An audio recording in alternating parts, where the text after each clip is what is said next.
Welcome once again, fellow Blues and all football fans. Kindly smash the like button and subscribe if you're new here.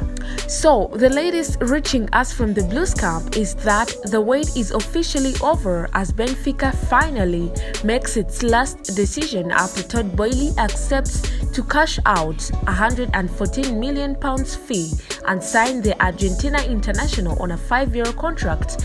And we shall talk about the latest on N'Golo Kante situations at Chelsea if he's signing a new contract and how Enzo Fernandez will be a greatest player at the Stamford Bridge.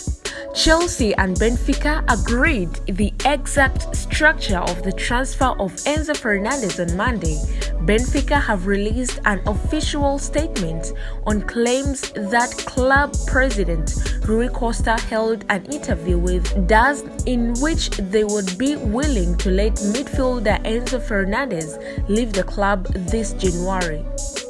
If Chelsea agreed to that amount, it would eclipse their existing record fee of £98 million paid for Romelu Lukaku and add to the record total of about £270 million spent by the new ownership last summer.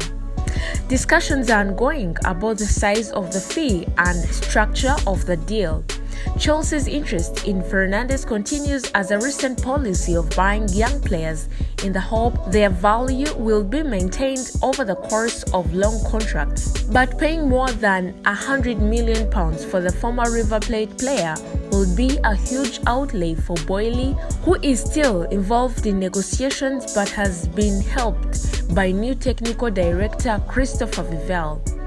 The move for Fernandez is being made with the contract of 31-year-old midfielders Jorginho and N'Golo Kante coming to an end this season. Enzo Fernandez tactical analysis. It is hard to overestimate just how good Fernandez has been for Benfica. He didn't have any break whatsoever this summer after arriving from Argentina and was quickly ushered into the starting lineup under the new manager Roger Schmidt.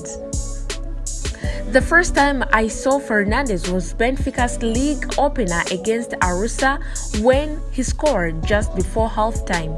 I remember a feeling I rarely get when I watch players for their first time, that the game comes so naturally to him. He really has the complete skill set. He's been playing in the double pivot with Florentino Luis, who has more of a defensive profile, and he has that mix of a deep-lying playmaker and a box-to-box midfielder. The one flaw he has is being a bit rash in his tackles. He can get himself booked early on, so he might need to adjust that. His biggest strength is just how complete he is. Benfica fans recognize that their club cannot afford to keep players of Fernandez's talents for a long period of time. The reason they bought Darwin Núñez was because they knew they would sell him, and it's the same with Fernandez. So Benfica are resigned to the fact they will lose their players, but they also know their club will demand top dollar. Fernandez wants to quit Benfica and has broadly agreed personal terms with Chelsea. But negotiations between Chelsea and Benfica could hinge on the structure of a deal. Potter said after his side's draw at Nottingham Forest, "It is part of the season we all have to deal with, so I'm not complaining about it. They are human beings, and while the window is open, there is noise and 24-hour media that has to be filled with something. The January window gives people an opportunity to speak about things, so it is normal. It's part of modern-day football and we have to deal with it." Fernandez has made it clear he wants to move to Chelsea, and the Premier League is what could be the biggest fee in English football history. It would overtake Jack Grealish's £100 million move to Manchester City 18 months ago and is a staggering fee, but underlines Chelsea's determinations to get the deal done.